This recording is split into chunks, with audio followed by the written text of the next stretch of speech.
함께 보실 하나님의 말씀은 요한복음 8장 3절로 12절의 말씀입니다. 제가 읽겠습니다. 서기관들과 바리새인들이 음행 중에 잡힌 여자를 끌고 와서 가운데 세우고 예수께 말하되, 선생이여, 이 여자가 간음하다가 현장에서 잡혔나이다. 모세는 율법에 이러한 여자를 돌로 치라 명하였거니와 선생은 어떻게 말하겠나이까. 그들이 이렇게 말하면 고발할 조건을 얻고자 하여 예수를 시험함이로라. 예수께서 몸을 굽히사 손가락으로 땅에 쓰시니 그들이 묻기를 맞이 아니하는지라. 이에 일어나 이르시되, 너희 중에 죄 없는 자가 먼저 돌로 치라 하시고 다시 몸을 굽혀 손가락으로 땅에 쓰시니 그들이 이 말씀을 듣고 양심의 가책을 느껴 어른으로 시작하여 젊은이까지 하나씩 하나씩 나가고 오직 예수와 그 가운데 섰는 여자만 남았더라. 예수께서 일어나사 여자 외에 아무도 없는 것을 보시고 이르시되, 여자여, 너를 고발하던 그들이 어디 있느냐? 너를 정죄한 자가 없느냐? 대답하되, 주여, 없나이다. 예수께서 이르시되, 나도 너를 정죄하지 아니하노니 가서 다시는 죄를 범하지 말라 하시니라. 예수께서 또 말씀하여 이르시되, 나는 세상의 빛이니 나를 따르는 자는 어둠에 다니지 아니하고 생명의 빛을 얻으리라. 아멘. 생명의 빛 예수, 이러한 제목으로 말씀해 드리겠습니다. 예수님께서 2000년 전에 이스라엘 땅에 오셨을 당시에 예수님을 믿고 따른 유대인들도 있었고 믿지 않고 배척한 유대인들도 있었습니다. 예수님을 믿고 따른 유대인들에 대해서는 8장 31절 32절에 이렇게 말씀하셨습니다. 그러므로 예수께서 자기를 믿은 유대인들에게 이르시되, 너희가 내 말에 거하면 참으로 내 제자가 되고 진리를 알지니 진리가 너희를 자유롭게 하리라. 그런데 예수님을 배척한 그러한 사람들에게는 예수님께서, 그러므로 내가 너희에게 말하기를 너희가 너희 죄 가운데서 죽으리라 하였노라. 너희가 만일 내가 그인 줄 믿지 아니하면 너희 죄 가운데서 죽으리라. 이렇게 말씀하셨습니다. 그리고 굉장히 무서운 말씀들도 하셨어요. 너희는 너희 아비 마귀에게서 났으니 너희 아비의 욕심대로 너희도 행하고자 하느니라. 이런 말씀. 그래서 예수님을 배척했던 유대인들 같은 경우에는 메시아를 그토록 갈망하고 기다렸는데 그 메시아를 눈앞에 두고 메시아이신 예수 그리스도를 보고 몰라볼 뿐만 아니라 그 예수님을 죽이려 했던 것입니다.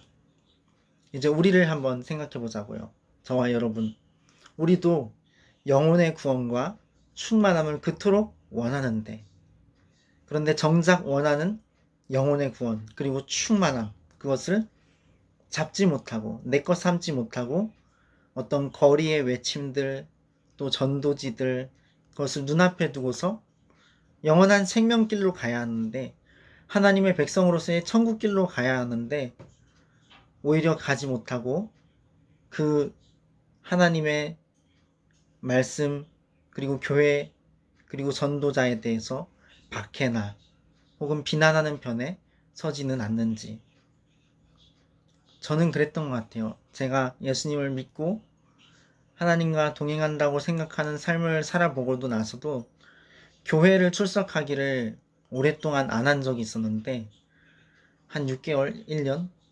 그 사이에 정말 제가 영이 약해지고 예배를 통해서 하나님을 만나지 못하고 그렇게 하나님과의 관계가 멀어지니까 목회자에 대해, 교회에 대해 막 혼자 비판하는 글을 막 조회수 없는 블로그에 계속 올리는 그런 일을 했었던 적도 있었던 것 같아요.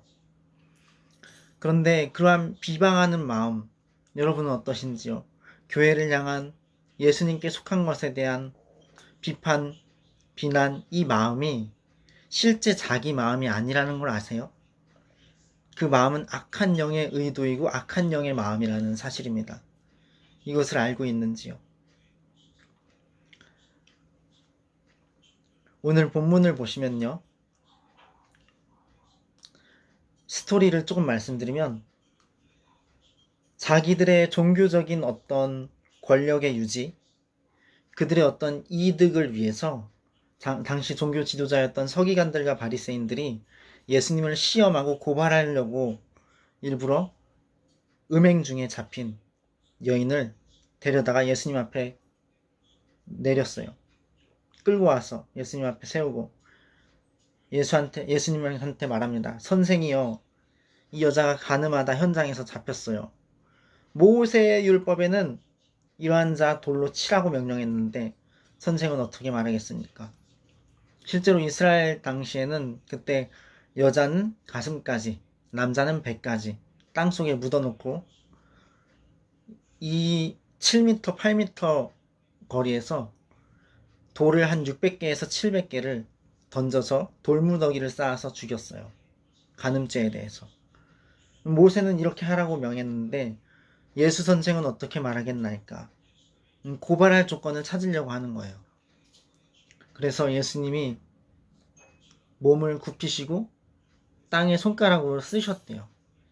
이게 그 사람들의 은밀한 죄를 예수님께서 전지전능하시니까 쓰신 것이다 라고 해석하는 사람들도 있고요. 아무튼 무언가를 땅에 손가락으로 쓰셨어요. 그러자 그들이 예수님께 물어보기를 그만두고 예수님께서는 말씀하십니다. 너희 중에 죄 없는 자가 먼저 돌로 치라. 이렇게 예수님이 말씀하셔요. 그리고 또 굽혀서 손가락으로 땅에 쓰셔요. 이때 9절에 보면 이 말씀을 듣고 양심의 가책을 느껴. 그러니까 땅에 손가락으로 쓴 게 죄라는 게 아닌 걸 수 있겠죠.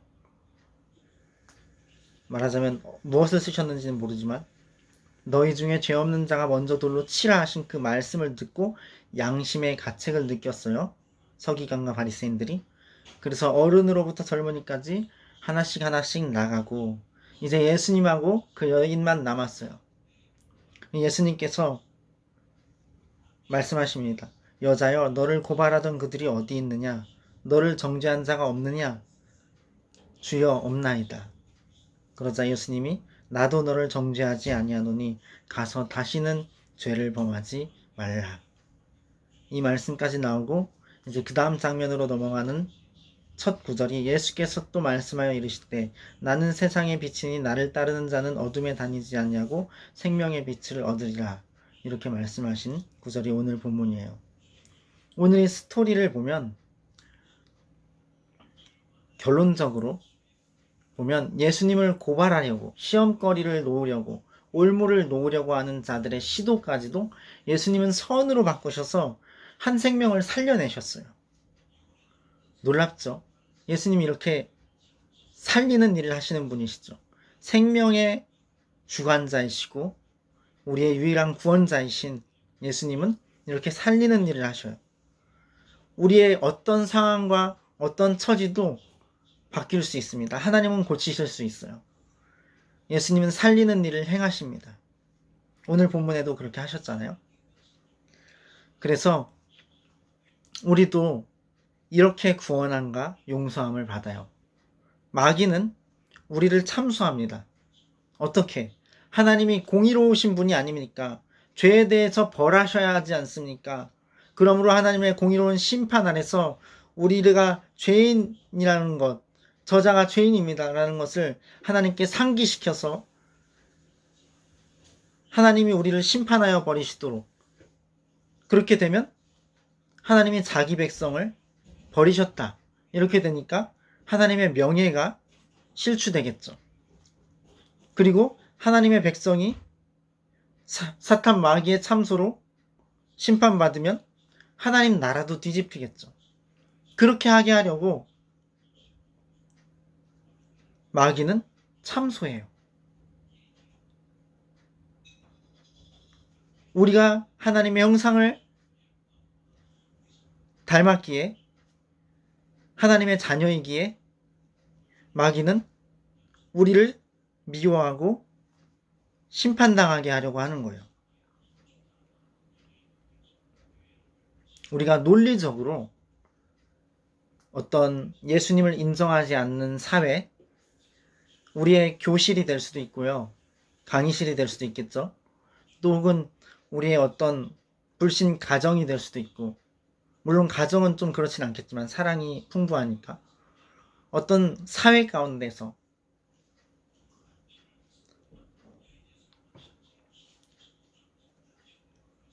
마귀의 참소는 논리적이에요. 똑바로 된 생각에 마귀의 참소는 구구절절 옳은 말이에요. 죄인이지 심판받아 마땅해. 하나님은 공의로우시니까 악을 그냥 두지 않으셔. 그게 옳은 말이에요. 그런데 반전이 있어요. 위대한 반전이죠. 이걸 복음이라고 부르는데, 굿뉴스라고 부르는데, 이 반전이 뭐냐면 하나님은 우리를 향하여서 편애하신다는 거예요. 하나님의 사랑이 하나님의 선택된 백성들에게, 여러분 각 사람들과 저에게 하나님의 사랑이 편애하는 사랑으로 우리를 향하여서 하나님의 사랑이 집중되어 있다는 거예요. 그것이 반전입니다. 그래서 하나님은 우리를 구하시려고, 우리 자신의 죄 때문에 멸망당하는 그러한 공의로운 심판 아래에서 우리를 건져내시려고 예수님을 보내셨어요. 2000년 전 이스라엘 땅에.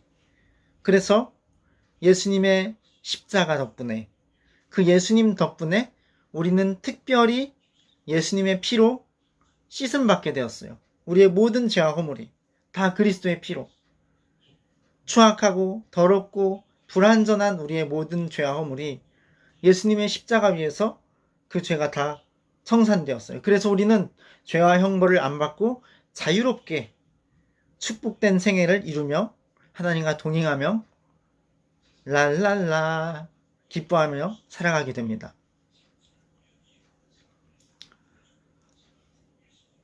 마귀는 자기 머리를 쥐어 뜯겠죠. 우리를 더 넘어뜨리지 못하는 거에 대해서, 또 하나님 나라가 이루어지는데 뒤집지 못하는 거에 대해서, 하나님의 명예가 빛나는 거에 대해서 마귀는 자기 머리를 쥐어 뜯습니다.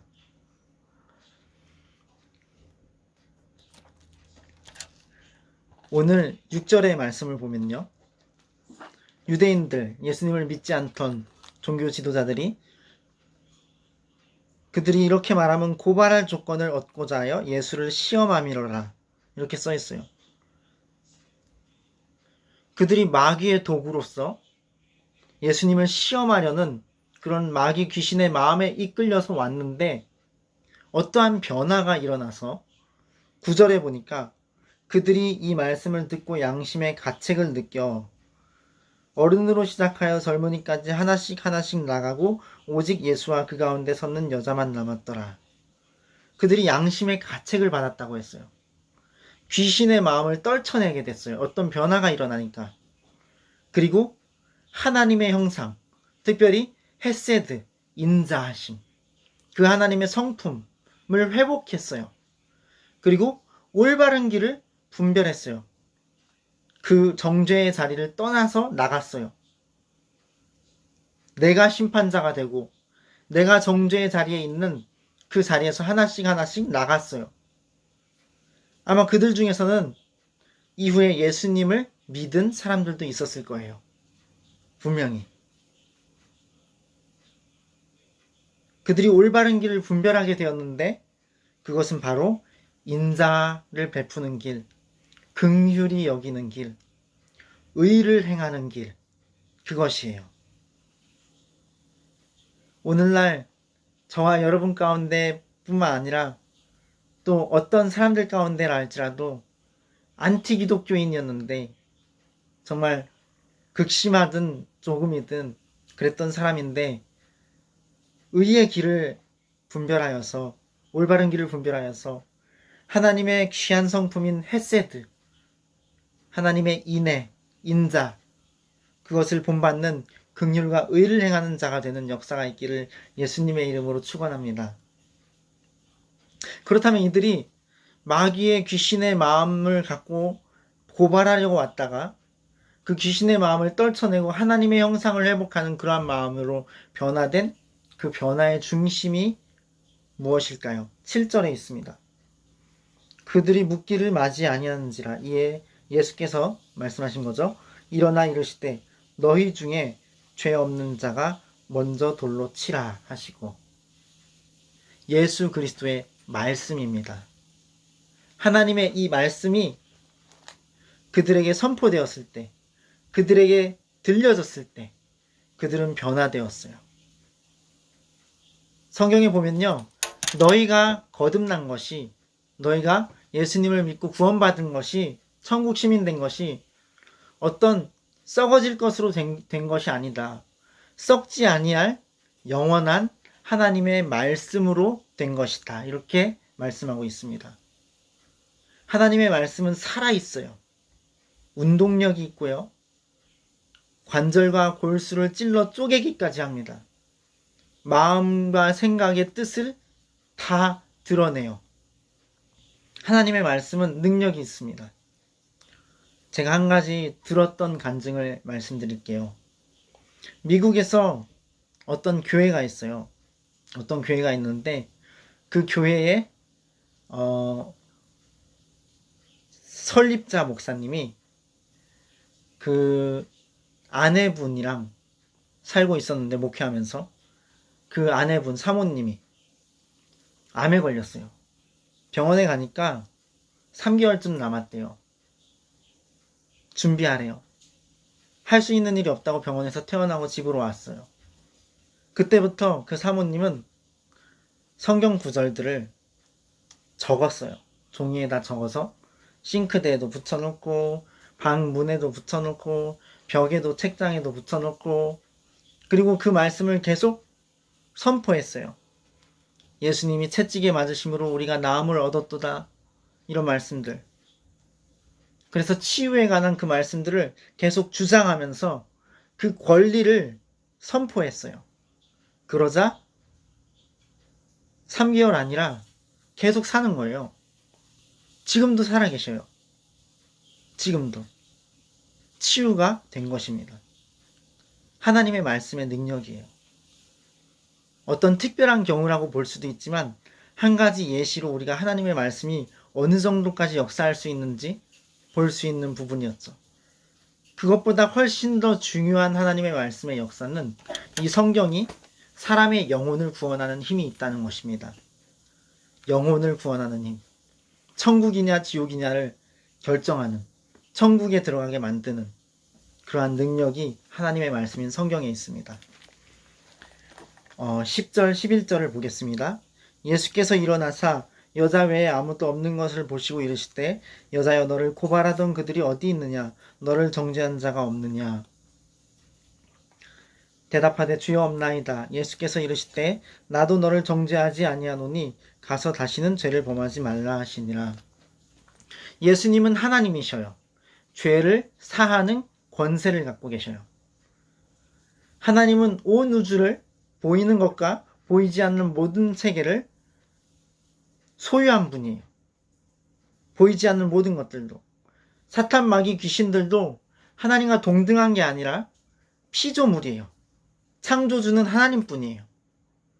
사탄, 마귀, 귀신들은 원래 천사로 지음을 받았는데, 천사의 3분의 1이 교만하여 하나님과 같이 되려고 반역했다가 천국으로부터 쫓겨나서 이 지상에 마지막 종말이 올 때까지, 우주적 종말이 올 때까지 일시적으로 풀어져 있는 거예요. 그래서 사탄은 패배가 확정돼 있어요.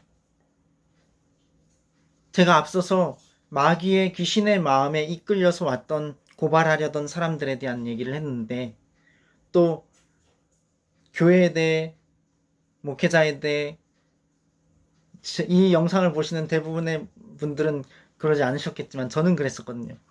비난하는 편에 서는 그런 비방하는 마음, 그것이 악한 영의 의도라는 것, 내 마음이 아니라는 것, 그것을 말씀드렸는데, 이러한 악한 영은 회개의 기회가 없어요. 그들은 끝났어요. 영원히 지옥에서, 지옥 맨 밑바닥보다 가장 깊은 밑바닥, 무저갱이라고 해요. 더 이상 밑이 없는 밑. 그러니까 무한한 그런 어떤 개념이죠. 그런 지옥의 맨 밑구덩이에 영원히 갇히기로 결정되어 있어요. 마귀와 그 졸개들, 귀신들은. 보이지 않는 악한 영들이죠. 근데 우리 사람은 살아있는 동안 회개의 기회가 있어요. 하나님의 은혜가 우리에게 임해요. 하나님의 은혜가 그 어떤 사람들에게 임해요. 그리고 회심합니다. 부정할 수 없는 증거를 주셔요. 확신과 믿음을 선물해 주셔요. 그리고 주님의 길을 가는 겁니다. 천국을 향하여 순례자의 길을 기뻐하며 감사하며 가는 겁니다. 궁핍이 있어도 또 부하더라도 그 어떤 것도 걸림이 되지 않고 관계가 어려움이 있어도 경제적으로 어려워도 일이 잘 안 돼도 또 오히려 더 잘 되고 바빠도 하나님께 집중하며 성경 말씀을 기준 삼아서 천국 지도를 보고 천국을 향해 나아가는 거예요. 이러한 하나님의 은혜가 있기를 예수님의 이름으로 축원합니다. 온 우주, 보이는 것과 보이지 않는 세계가 예수님의 것이에요. 그 예수님의 권세를 우리에게 주님께서 주셨어요. 마태복음 28장 18절에 20절을 보면 이렇게 써 있습니다. 예수께서 나와 말씀하여 이르시되 하늘과 땅의 모든 권세를 내게 주셨으니 그러므로 너희는 가서 모든 민족을 제자로 삼아 아버지와 아들과 성령의 이름으로 세례를 베풀고 내가 너희에게 분부한 모든 것을 가르쳐 지키게 하라.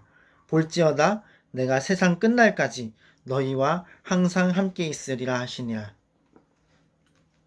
지금 이 말씀은 지상 명령이라고 해요. 지상 대명령, 선교 명령. 그런데 이거는 모든 그리스도인들이 마땅히 추구해야 될 바입니다. 하나님 나라의 그 사역에 하나님과 동역하는 영광을 우리에게 주신 거예요. 선교적 삶을 살아가는 것, 목회적인 삶을 살아가는 것, 그리고 그러한 삶을 살아간 가운데 주님과 동행함으로 더 하나님을 알아가는 것. 이것이 예수님의 그 권세로 우리에게 그 권세를 위임하셔서 부여하셔서 우리로 하여금 걷게 하시는 생명의 길이에요. 참 행복의 길이에요. 능력과 권능의 길이고 성령 안에 놀라운 평강의 길이에요. 그리고 이러한 길을 갈 때에 우리는 주의해야 될 한 가지 사항이 있는데 바로 자기 영혼을 잘 지켜야 된다는 것입니다. 자신의 영혼. 자신의 영혼이 첫 번째예요. 내 영혼을 지키는 것이 첫 번째예요. 내가 하나님 앞에 바로 서는 것이 첫째 일이에요. 예수님께서 말씀하시기를 제자들이 물어봤을 때 우리가 어떻게 하여야 하나님의 일을 하겠습니까? 그랬더니 예수님이 하나님이 보내신 자를 믿는 것이 하나님의 일이니라 그랬어요. 하나님이 보내신 자 누구예요? 예수님이시죠. 예수 그리스도를 믿는 것이 하나님의 일이니라 그랬어요. 자기 영혼을 챙기는 것이 하나님의 일을 하는 거예요. 자기 영혼부터 먼저 챙기는 것. 그래서 12절에 보면 이렇게 써 있습니다. 예수께서 또 말씀하여 이르시되 나는 세상의 빛이니 나를 따르는 자는 어둠에 다니지 아니하고 생명의 빛을 얻으리라. 아멘. 이렇게 생명의 빛 예수라는 제목으로 말씀해 드렸는데요. 여러분 가운데 어떻게 받으셨을지 모르지만 제가 임의로 한 말이 있을 수도 있으니까 자신의 믿음의 분량대로 상식적으로 생각하셔서 지혜롭게 하십시오. 예를 들어서 나이가 40을 먹었는데 나의 꿈은 나사에서 일하는 겁니다. 이거는 말이 안 되는 거잖아요. 또 뭐 나이가 50을 먹었는데 60을 먹었는데 나의 꿈은 억만장자가 되는 겁니다. 말이 안 되는 거잖아요. 그것처럼 우리에게 주신 하나님의 사명의 크기, 그 우리 자신의 그릇의 크기를 우리 자신이 잘 압니다. 그래서 그 그릇이 얼마나 크냐는 건 하나님께서 우리에게 주신 거니까 그냥 감사로 우리가 살면 되는데 그 그릇을 깨끗하게 해야 쓰임 받습니다. 그래서 다만 우리가 생명의 빛 예수님을 따라가서 어둠에 다니지 않냐고 빛에 다니며 점점 빛이 밝아져서 한낮의 광명에 이르는 의인의 길을 가는 저와 여러분이 되기를 예수님의 이름으로 축복하며 선언합니다. 감사합니다. 성경이 말씀하는 지혜가 있으니까요. 우리가 지혜롭게 각자 나이와 상황에 따라서 알맞게 꿈을 꾸고 나아가면 좋겠습니다. 제가 시편 121편 1절부터 8절까지를 한번 읽어드릴게요. 들어보세요. 내가 산을 향하여 눈을 들리라. 나의 도움이 어디서 올까? 나의 도움은 천지를 지으신 여호와에게서로다. 여호와께서 너를 실족하지 아니하게 하시며 너를 지키시는 이가 졸지 아니하시리로다. 이스라엘을 지키시는 이는 졸지도 아니하시고 주무시지도 아니하시리로다. 여호와는 너를 지키시는 이시라. 여호와께서 너희 오른쪽에서 너희 그늘이 되시나니 낮의 해가 너를 상하게 하지 아니하며 밤의 달도 너를 해치지 아니하리로다. 여호와께서 너를 지켜 모든 환난을 면하게 하시며 또 내 영혼을 지키시리로다. 여호와께서 너의 출입을 지금부터 영원까지 지키시리로다. 아멘.